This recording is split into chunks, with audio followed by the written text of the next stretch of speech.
If you take a look, you can see here's the Statue of Liberty, and beside it, a statue of Mithra or Apollo or Sol.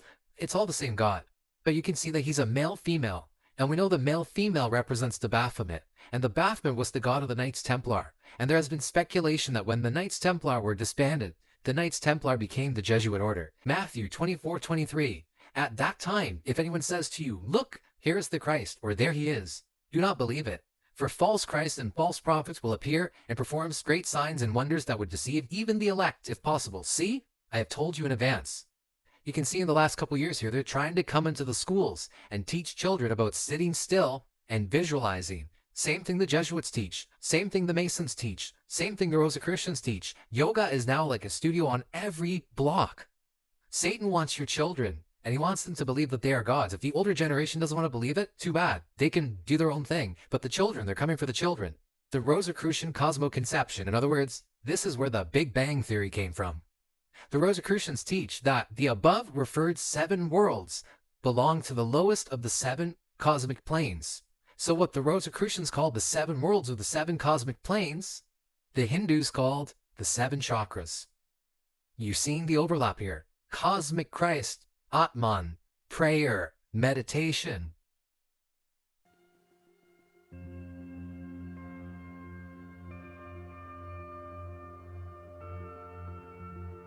The Akashic field is the immeasurable potential of all that was, all that is, all that will be. It's cosmic consciousness. And from there comes everything that has ever existed, everything that exists now, and everything that could possibly exist in a never-ending horizon of the future. Endless. Okay, and it's our source, and we have access to it.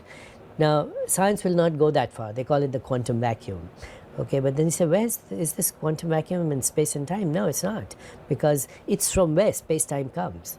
It's another word for God. Really, that is the future of God. Deepak Chopra is definitely leading the way for a lot of this mysticism. This is the Christ of India. You could see in the background all the different, Asian idols. So the thing is, they masquerade this religion, but they hide it in plain sight.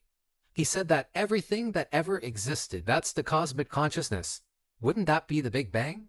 The Big Bang actually comes from this idea of the serpent egg, or the Ouroboros, or the cosmic egg. You can see this in the Delphi, for example, where the Greek mysteries were, the Delphic egg. They call this metaphysics. Metaphysics we've studied as Kabbalah. Kabbalah is where you get the word cabal. Quantum mechanics is the other word that they like to use for it. When you hear words like quantum mechanics or quantum physics, you're thinking things like, I don't know, rockets maybe because of the word physics, but no, it has to do with spirituality, has to do with meditation, has to do with consciousness. He said that colors become more vivid. That's because you can start to see into the spiritual realm. You can see things like the aura, which is the magnetic field that comes off of a person's body. Everyone has an aura that goes around them, and you can practice to see it. Basically, you can prove the aura exists quite simply.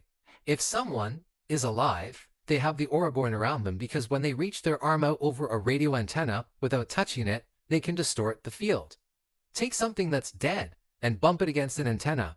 If you're not touching it and there's an object between you and that object, the radio won't show any interference. That means there's a wave of energy that comes off of your body that doesn't have to have you touch the object to interfere with the reception of the object, in this case an antenna. How do you have a magnetic field that goes around your body? It's caused by your heart beating. When your heart beats, that sound, the blump blump that your heart makes, it's actually making a field of energy around the body. And so your brain is going to cause electricity to go through the nervous system, whereas your heart is going to cause the magnetic field. You are an electromagnetic organism, and that's what the mystics had figured out. And by channeling energy in the body up these points they called chakras, they were able to give you different conscious experiences to the point where you would actually tickle parts of your brain, and you would see things and hear things that were all happening from within. They call this the seeing into the subtle. There are people with their third eye open, or people who do ayahuasca if they can't open their third eye, and they can see into the subtle planes. They'll see things that are overlaid on top of reality. When you study the Bible, you'll find out that Eden wasn't some faraway place. It was when heaven and earth were overlapped with each other. In other words, men and women could see into the spiritual until they sinned, and then they were separated from God. So the people that are able to see into these other planes of existence, they've stimulated their third eye. They do it through meditation. They do it through basically self-deprivation of different things. That's why you'll see the monks, they'll go out and they'll deprive themselves of food, or they'll deprive themselves of being in the warmth. And eventually what happens is when they can start to connect the physical and the spiritual back together again, which is what happened when we were separated, or that's what we used to have in Eden, they start to be able to do these amazing things. You'll see monks, for example, you'll put them in areas where they can't breathe for a long period of time and they can hold their breath for a long duration. Magicians, for example, do that. You'll watch a guy at a magic show. They'll throw him into water. He doesn't breathe for a long period of time. They're able to do things through their conscious focus that normal human beings can't do because they're able to tap into the spirit realm that you do not know. Reincarnation comes from this teaching, but it's not the reincarnation that you think. It's the reincarnation of a big bang going off inside of your mind, and the mysteries of the universe being unlocked to you through your third eye. For an example, if you look at the movie The Matrix, you have Neo, and Neo becomes the One.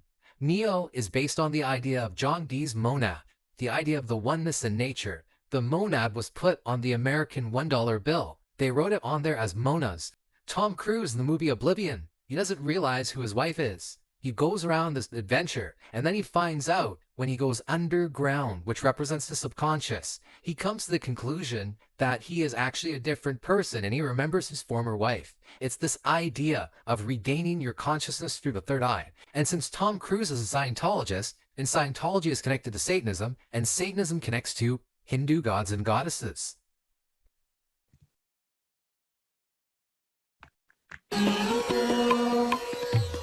Did Maharishi personally teach you? Yes, so what happened then, we went to Bangor in Wales, and we attended a little seminar there. And as you know, there were always lots of flowers around Maharishi. So it was this feeling of connection with nature that was very grounding. And then eventually we went out to Rishikesh with him, which was more sustained. How long had you been meditating when you went to Rishikesh? I'm not sure of the exact timings because it was 40 years ago, but I would say a month or so. Did you write, how many songs did you write in Rishikesh, do you think? We wrote quite a few between us. Yeah, we had some good inspiration. And you know, in the times when we weren't meditating, we had our guitars with us. Right. So we would do quite a little bit of writing. It was inspirational. It wasn't all about meditation. It was just you were focused. But yeah, there were some very blissful moments. It was a great gift that Maharishi gave us. For me, it came at a time when we were looking for something to kind of stabilize us towards the end of the crazy 60s. You know, you just sort of sit there and you let your mind go, whatever it's going, doesn't matter what you're thinking about, just let it go. And then you just introduce the mantra or the vibration, just to take over from the thought. You don't will it or use your willpower. If you find yourself thinking, then at the moment you realize you've been thinking about things again, then you replace that thought with the mantra again. Sometimes you can go on and you find that you haven't even had the mantra in your mind. It's just been complete blank. But when you reach that point, because it's beyond all experience, then it's down there, and that level is timeless, spaceless, so you can be there for 5 minutes and come out. You don't actually know how long you've been there. We like to do a song now which actually I wrote it in Rishikesh when we were at the ashram with Maharishi, and Maharishi would always say that he wanted everyone to be cosmically conscious. Maharishi would always say that he wanted everyone to be cosmically conscious. Cosmically conscious. Cosmically conscious. Matthew 24:23. At that time, if anyone says to you, "Look, here is the Christ," or "There he is," do not believe it. For false Christs and false prophets will appear and perform great signs and wonders that would deceive even the elect, if possible. See, I have told you in advance. This is being fulfilled by people like the Beatles still to this day. I mean, these clips are recent. The serpent told Eve she was God. Through meditation, they will teach your children they are gods. Pride. It was about pride, right? The serpent, Satan, fell because of pride. And pride is killing us. If the smartest beast that God ever made, remember it said the serpent was the shrewdest, the wisest beast of the field.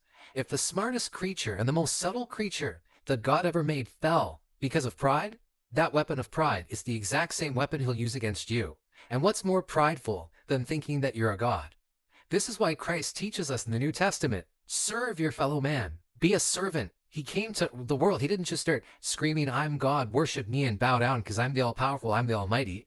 When Christ came to earth, he washed men's feet. He was a servant to man. He humbled himself. He wants you to be humble in that character, because if you're not humble, what are you? You're prideful. And if you're prideful, you're falling just like Satan fell. That's the plan. That's how you make someone get to the point where they think they're so powerful, right? They're living in their ego. Someone who lives in their ego eventually gets to the point where they think, I'm a god. Okay, so Matthew 24:23. At that time, if anyone says to you, look, here is the Christ, or there he is, do not believe it. For false Christs and false prophets will appear and perform great signs and wonders that would deceive even the elect, if that were possible. See, I have told you in advance. We saw the Rosicrucians, the Freemasons, the Jesuits. They all have this common factor, which is meditation, and meditation coming to a realization where you're divine.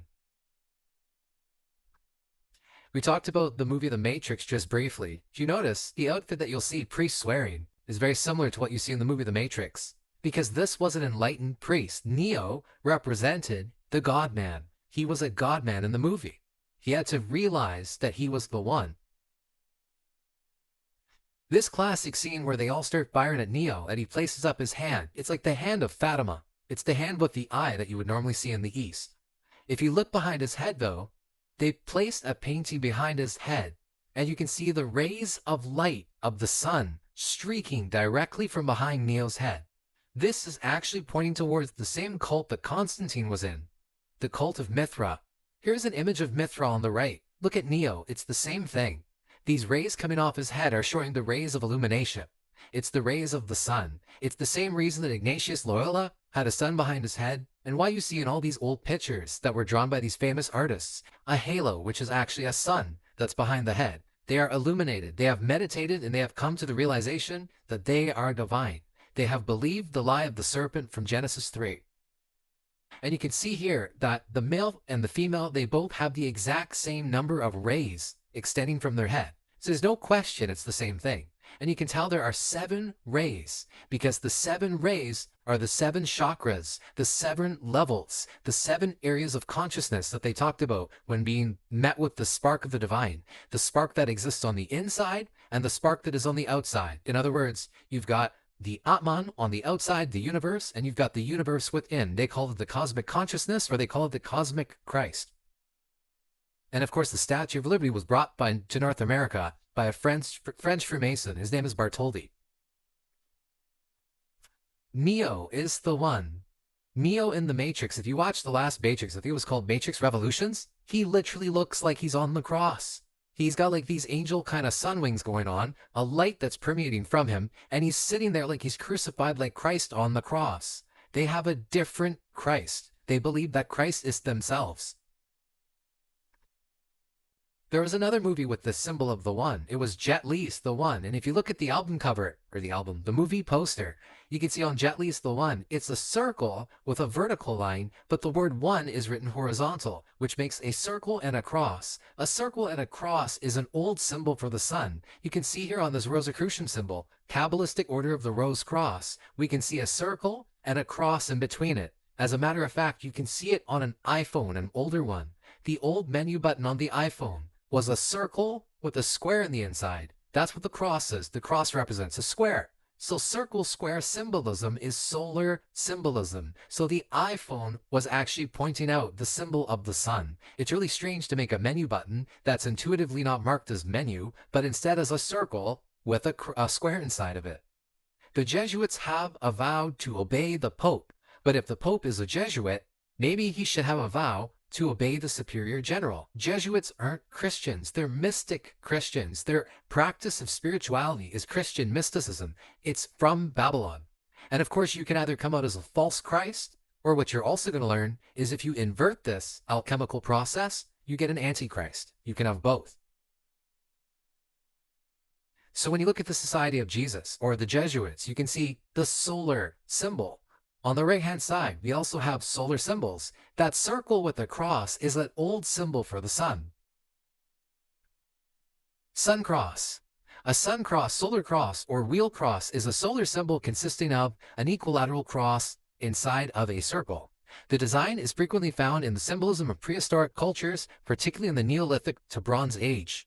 Periods of European prehistory. The symbol's ubiquity and apparent importance in prehistoric religion has given rise to its interpretation as a solar symbol. Hence, the modern English term sun cross or Sonnenkreuz. And you can see that cruise at the end there. Rosicrucian. You can see how it has to do with the sun cross.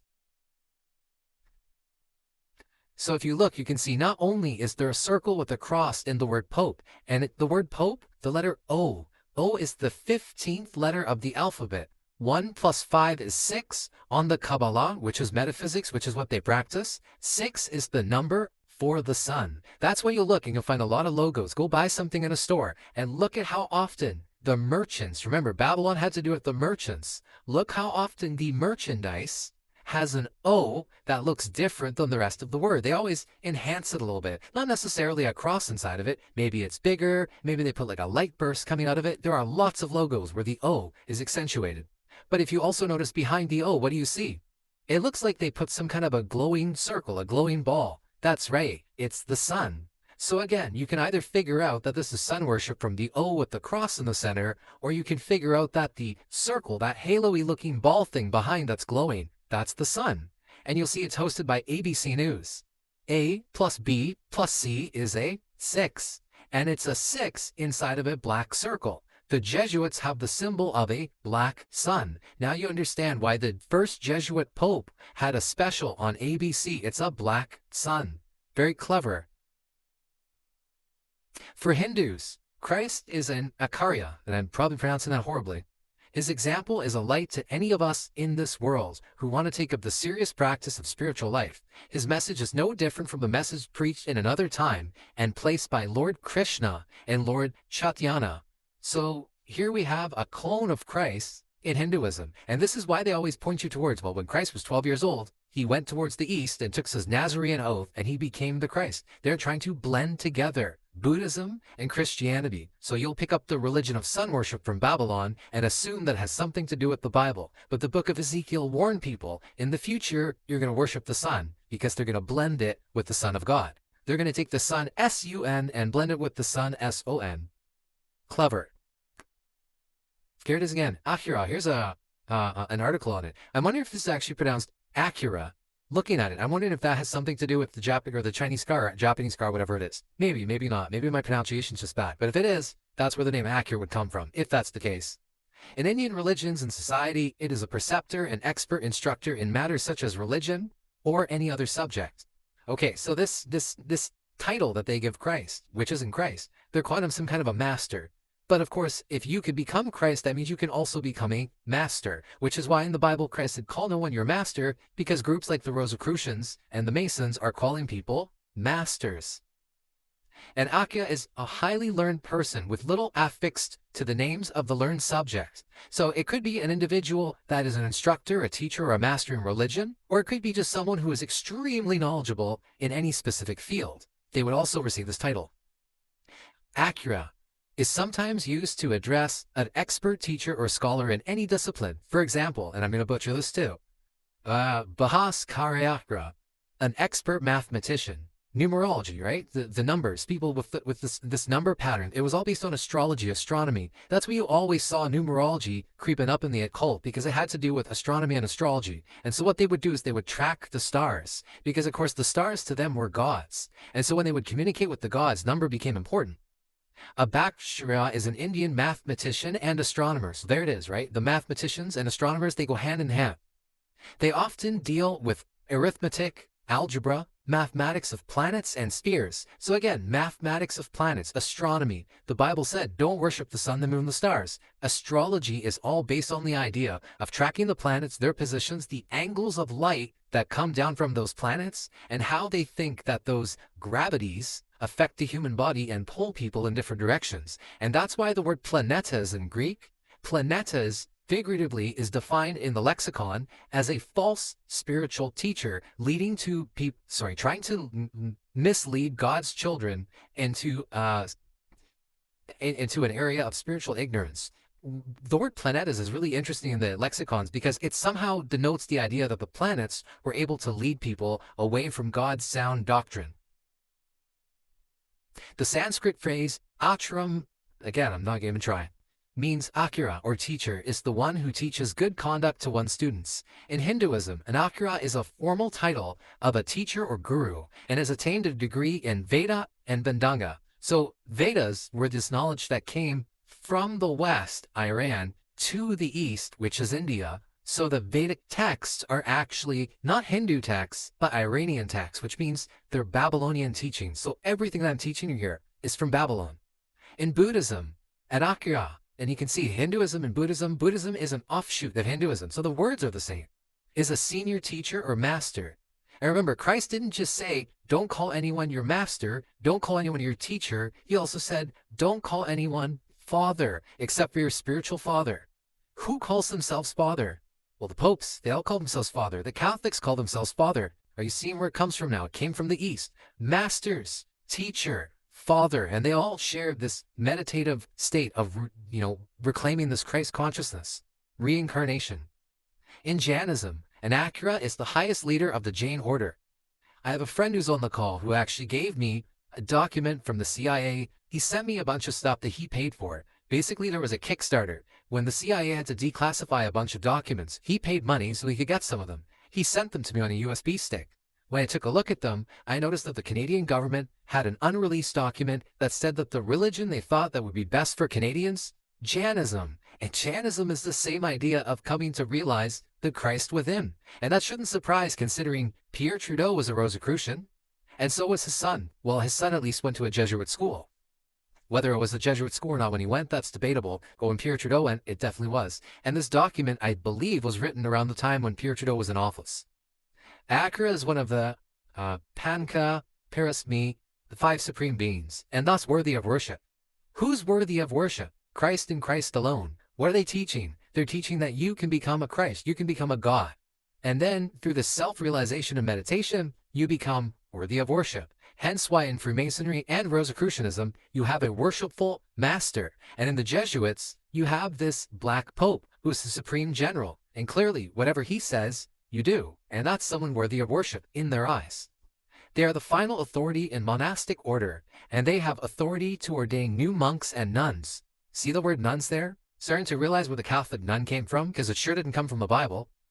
They are also authorized to consecrate new idols, although this authority is sometimes delegated to scholars designated to them. So we have idol worship here in these monastic orders that go back to the East, but we see a lot of idol worship in the Catholic Church as well. And the Jesuit leader came to this new spiritual awakening when he was in front of this idol of the Black Madonna. See how important the idols were and why God made a commandment saying, do not worship idols? Nuns existed long before the church in Jainism and Buddhism. As a matter of fact, if you look up a nun, which I'm sure not many people do, in the article of a nun, it says, a nun is a member of a religious community of women, typically living under vows of poverty, chastity, and obedience in an enclosure of a monastery. There's nothing in the Bible that says that priests or women had to remain in chastity if they were going to marry a man. A priest, for example, doesn't marry in the Catholic Church. They remain celibate, and the nuns do the exact same thing. This is not a biblical teaching. The high priest, which was Aaron, he had a wife. And the other priests that followed him, they had wives too. So this is not biblical. This is from the East. Communities of nuns exist in numerous religious traditions. See, it's not just Catholicism, including Buddhism, Christianity, Jainism, and Taoism. So Christianity, we're talking Catholicism. When we look at the nuns in Catholicism, that's relatively new, because Buddhism and Jainism and Taoism, these ideas precede it. So that means that the nuns existed first in the East before they made it to Rome. In the Buddhist tradition, female monastics are known as bhikkhuni and take several additional vows compared to the male monastics. Nuns are most common in Mahayana Buddhism, but have more recently become more prevalent in other traditions. You mean like other traditions like Roman Catholicism? You see, it came from Buddhism. Here's a book called Mystic Masonry. And the same way we see those lights that are coming off of the head of Neo, look, we see those rays coming off of this triangle, the same triangle that's on the money. And if you look in the center of the triangle, that symbol, you can see it looks like the symbol for pi and the number 3. It's the symbol for the third eye. And the symbol for the third eye comes from where? Hinduism, Buddhism, the Vedas. And this is Masonry.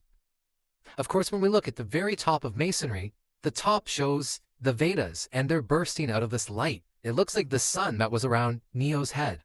We can also see India is directly below it, and Buddhism directly below it. And look what's at the very bottom.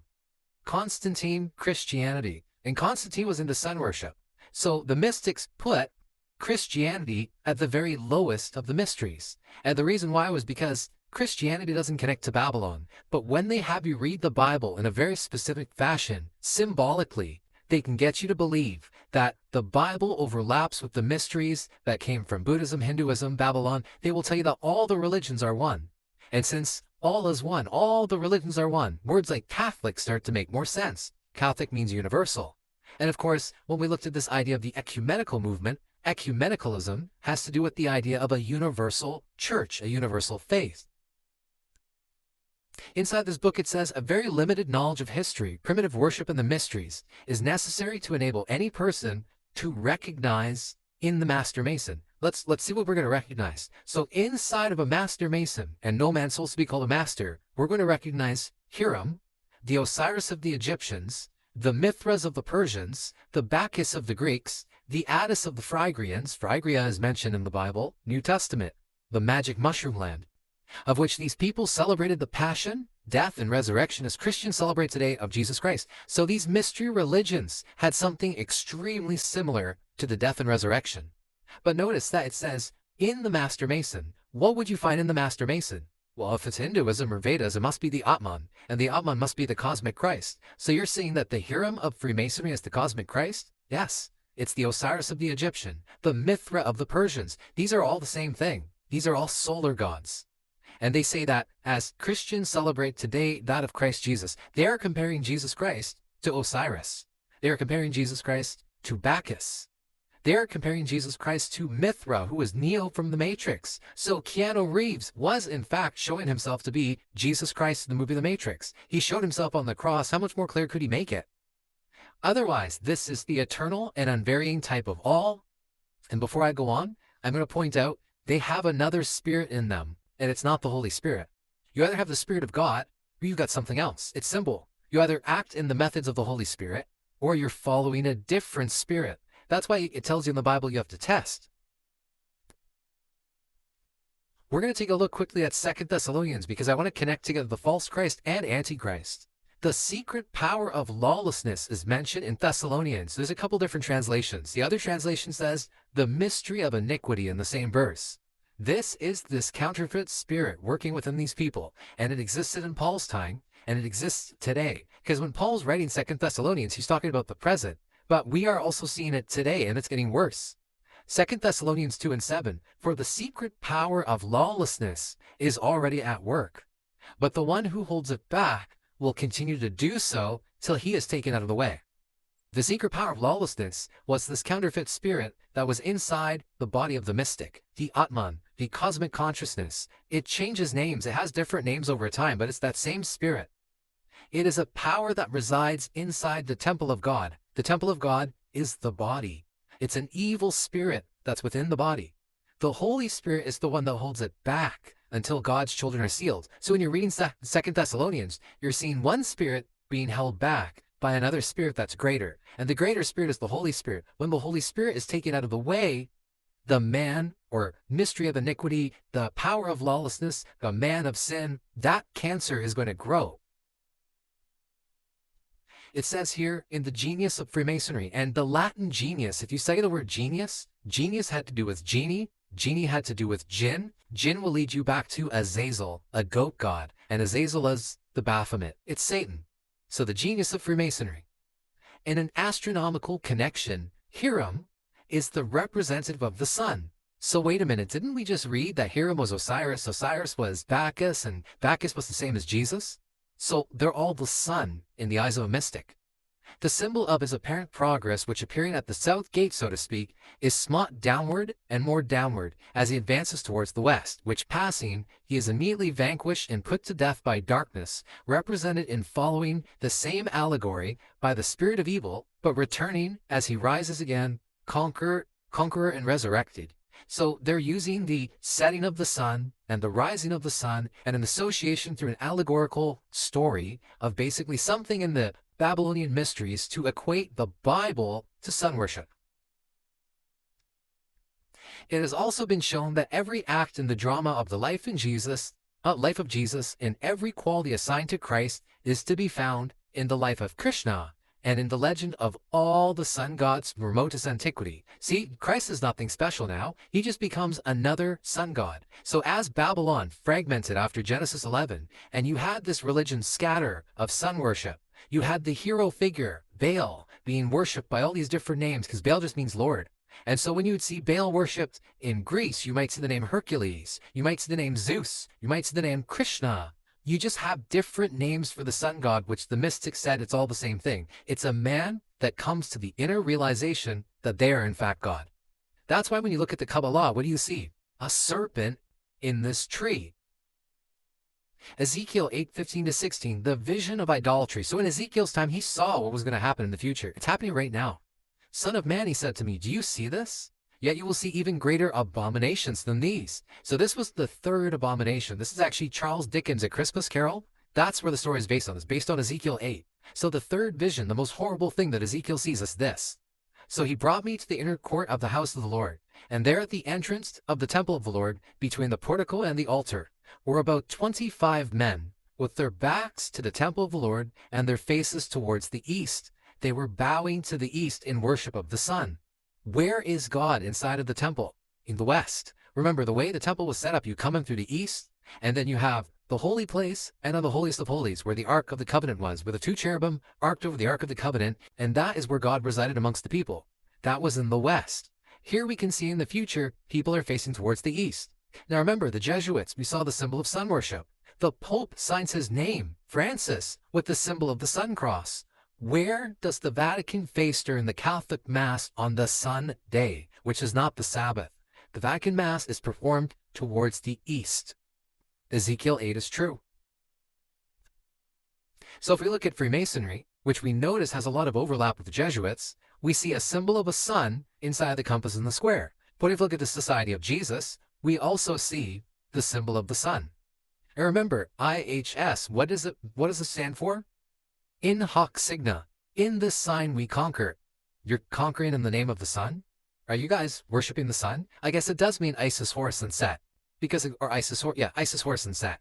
Because what we're talking about is we're talking about solar worship, and Horus and Osiris, even Set, those were sun gods. Horus was the horizon, Ra was the sun at noon, that's the zenith, Set was the sunset, and Osiris was the god of the underworld. Basically, you're looking at the clock and you're going 9 o'clock, 12 o'clock, 3 o'clock, 6 o'clock. You still don't think sun worship is real? How many schools did the Jesuits have? 2,500. What's their symbol? The sun. How many Masonic lodges there are? No idea. Why do they both have the symbol of the sun? And you still haven't figured out that sun worship is real. The Bible wasn't lying to you. In Ezekiel, people are worshiping the sun. I'm going to point this out that Hitler mentioned this. And we're going to try to figure out who this is.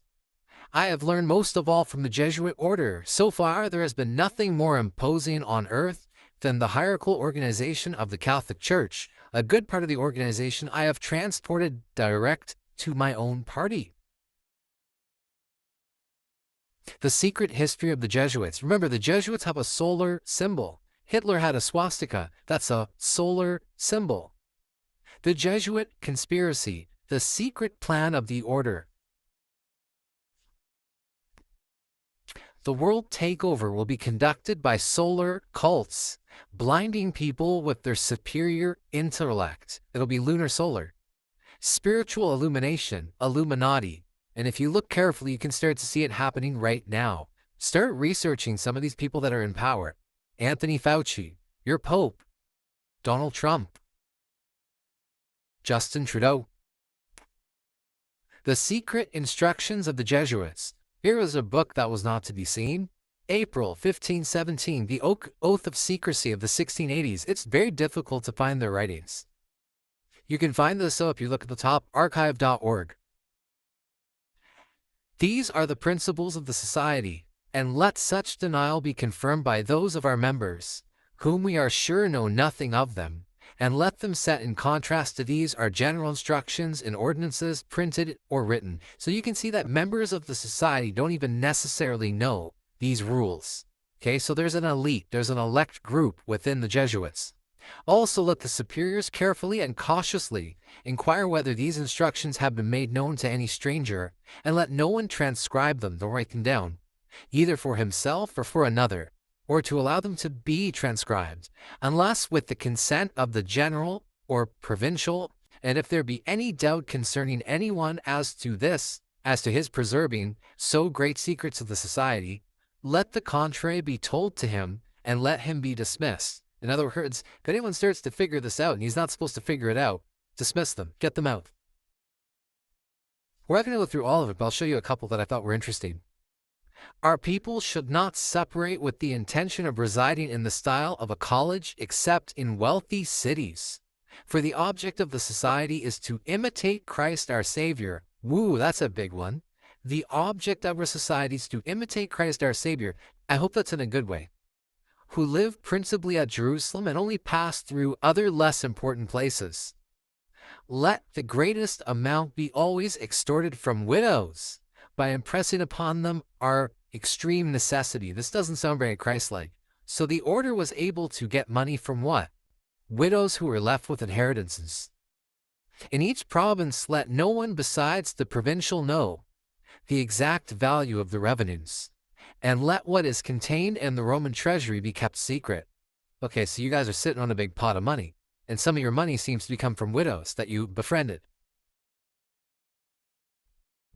The society should exert its utmost endeavors for the salvation of its neighbors equally with its own. Wherefore, it is necessary to discharge the most humble duties in hospitals, to visit the poor, the afflicted, and prisoners, to receive confessions promptly and generally, that by the uncommon charity towards all, and by the novelty of the things, the principal inhabitants may be led to admire and love our people. So the Jesuits would do good works. They would go to hospitals. They would help the poor. They would visit the poor, the afflicted, prisoners that were afflicted. They would give this outward image of looking like they're very noble. And that would cause people to have love and fondness for the Jesuits. Seeing the double face here, the double-mindedness.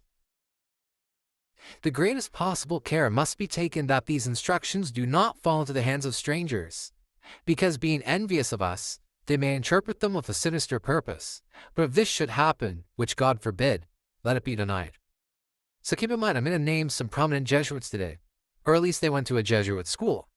Anthony Fauci, he went to Georgetown.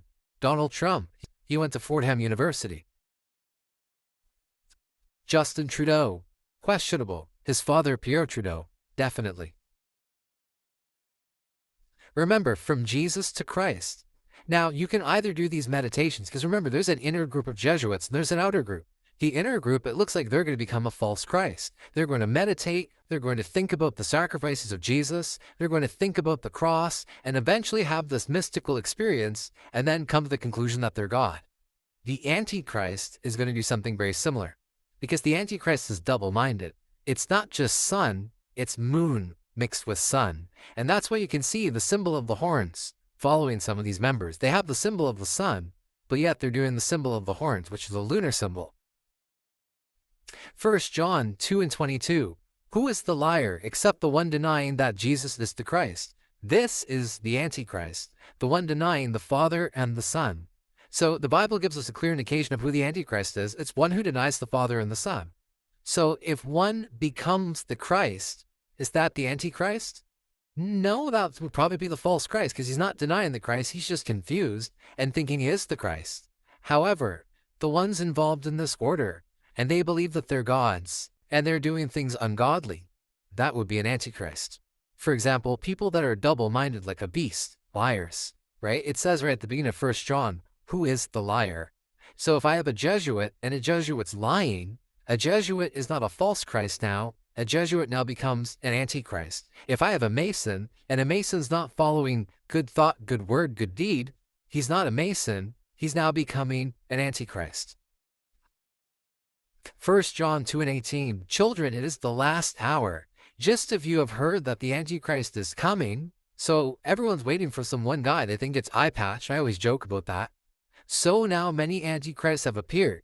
If you had your eyes open, you would see there's Antichrists everywhere. Flick on your TV, listen to them, you'll hear them. They are members of groups like Masonry. They are members of groups like the Jesuit order. They are fighting against the false Christ. You have a war right now between the Antichrist and false Christ, and they're getting you to choose between the two of them, and most people can't even see it. And they're making movies and songs, and we listen and we don't hear. This is how we know it is the last hour. John tells us we'll know it's the last hour when this chaos of the Antichrists starts picking up. So there are lots of Antichrists around now. There were Antichrists in John's time. There are a lot more Antichrists today. You might know someone in your family that's an Antichrist. Anyone who denies the Christ has that spirit of Antichrist. But these Antichrists that are awaiting the coming of this Antichrist, kind of an eye patch master, they're consciously aware of the Dark Lord. I have the wrong verse number here, but it is 1 John. And every spirit that does not confess Jesus is not from God. So if you're trying to figure out, if you're in the New Age and you think that you've figured out that Christ is some kind of a New Age Krishna, if that spirit that you're working with, that channeler, that medium, and you should have nothing to do with mediums anyway, if that spirit doesn't confess that Christ is God, you already know that you're being deceived. This is the spirit of Antichrist, which you have heard is coming and which is already in the world at this time. All these New Age masters, all these hippies, all these people that are trying to explain that aliens or angels tried to explain to me that Christ is something different than what you think, these are spirits of Antichrist. Lots of New Agers are dealing with these alien entities, which aren't even aliens, they're demons. They're the ones trying to get you to believe that Christ is something else. They are Antichrist. Spiritual wickedness in high places. Children, it is the last hour, and just as you have heard the Antichrist is coming, so many Antichrists have appeared as the last. That's how you'll know it's the last hour. So I kind of repeat that again. But again, it's the idea that you're surrounded by Antichrists. One is coming, but you're not looking for the Antichrists that are here because too many Christian churches have been taught by Jesuits. They've been taught by Masons, and they've been taught to just look for one guy to appear, and they're going to get deceived. They'll probably choose the false Christ. They'll probably choose the grand from Jesus to Christ. They'll choose a man who eventually is able to perform miracles on earth because Christ was telling you that you'll meet him in the air. You're not going to meet Christ on the ground. If you don't want to be deceived by one of the false Christs, they're going to have a great Antichrist, but they will also have a great false Christ. Maitreya, maybe that's the name they'll use. They'll have this fifth Buddha. They'll have this Mahdi that the Muslims are looking for. They will have this Christ-like figure that will be greater than all the other false Christs, and he will perform miracles. But for those of you who don't know the scriptures, when you see someone come out of some temple, and the Jews and the news, they all claim, this is him, this is the Messiah, that is the false Christ. 2 John 1:7, for many deceivers have gone out into the world, refusing to confess the coming of Jesus Christ in the flesh. Any such person is the deceiver and the Antichrist. So the ones that are telling you, no, Christ is not coming in the flesh. Who's that? An Antichrist. So what are the mystics telling you? The mystics have a very different idea on who Christ is. Look what it says. A very limited knowledge of history of primitive worship and mysteries is necessary to enable any person to recognize in the master Mason, Hiram, Osiris, Mithra, Bacchus, Attis, of which these people celebrated the passion, death, and resurrections as Christians celebrate today that of Jesus Christ. Vatican assassins, Jesuits, and the New World Order. When people say the New World Order, they don't even understand where it's coming from, or at least who's involved with it. The New World Order has a lot to do with communism, Freemasonry, Jesuitism, and this is the dark side of the sun, the dark side of the order. The irony, though, is it's not the dark side of the sun, it's the light side of the sun. Their symbol is the dark sun, but the ones that blind you with their intelligence, you get blinded by the light, that's the sun. If you look at the Jesuit logo, we see a cauldron or a kettle or a cooking pot. I'll go with cauldron, and you know why it's a cauldron? Because witches and sorcerers have cauldrons. We've got two wolves, and then there's a sun in the center. The Bible talks about wolves. If you look here, here's a cauldron with two wolves on each side. It's a kid's cartoon, but look what's happening. That sheep is about to get fleeced. Matthew 10:16, behold, I am sending you out like sheep among wolves. Therefore be shrewd as snakes and innocent as doves. A lot of Christians are innocent as doves. They're very upbeat. They've got this very kind, loving nature. But shrewd is intelligent. They're not as intelligent as the serpent. They're being deceived by the serpent. You are amongst a group of wolves that look like sheep. You can't even tell them apart from you. The tares are amongst you. And if you don't smarten up, they're going to fleece you. Luke 10:3. And he told them, the harvest is plentiful, but the workers are few. Ask the Lord of the harvest, therefore, to send out workers into his harvest. Go, I am sending you out like lambs among wolves. Christ told us to do two things. He says, well, more than that, but he said, if you love me, do these two things. If you love me, keep my commandments. That's one thing he said. If you love me, feed my sheep. We need more people to feed the sheep. There's a harvest. The harvest is plentiful, but there's weeds, and then there's the fruit, right? The wheat. So we've got the wheat and the tares. We see the parable in Matthew. Well, we need people to prepare the harvest, so that way we don't have more tares. And so we can see we're kind of outnumbered in a sense, where there's more wolves than there are people to help harvest to have lambs. So we have go. I am sending you out like lambs among wolves. I kind of gibber that up, but I hope you get what I'm trying to say here. We don't have many workers to help the harvest. We have a lot of people that are basically identifying as Christians, but they're not really living as Christians, and they're not feeding the other sheep, or they're not necessarily testifying when they need to that Christ is the Lord, which is something we need to do. We need to help wake people up. We need to help get people becoming a wheat as opposed to a tare, because right now we have a lot of people that act like the Church of Laodicea. They're on the fence. They're waiting for things to get bad before they start to react. And if they wait too long, they're going to find that this situation will overwhelm them. When the wolves close in, they'll freak out, and they won't be able to handle all this trauma of the tribulation. They'll just throw in the towel. John 10:12. But he is an hireling, and not the shepherd, whose own sheep are not, seeth the wolf coming, and leaveth the sheep and fleeth. And the wolf catcheth them, and scattereth the sheep. We've got the false shepherd, we've got the shepherd. Now Christ is the real shepherd. But this other shepherd that's being spoken about here, if we have people that think they are Christ, right? The Hindus and the Vedas and all the stuff coming from these, if they think they are Christ, they are trying to shepherd you towards the new age. But when they see the wolf coming, when they see the ones that are evil, they see them come, what are they going to do? They're going to meditate their way out of here. They're not going to die when the wolves close in. They're going to leave the sheep, and they're just going to leave them behind. This is referring to Zechariah 11:17. That's what John was referencing. Woe to the worthless shepherd who deserts the flock. May the sword strike his arm and his right eye. May his arm be completely withered, his right eye totally blinded. The right eye is associated to the sun. So we have some shepherds that aren't good shepherds, because what did David do? When David had his sheep and he had wild animals like lions coming to attack the sheep, he fended off the wild animals and he protected his sheep. The false shepherd, the worthless shepherd, the false Christ, when the going gets tough, they're going to get going. They're going to meditate. They've already figured out how to meditate and leave their body. There's two sons. In Egypt, you had Horus and you had Set. Horus was the horizon, the new sun rising. Set was the sunset. He was like Satan, darkness.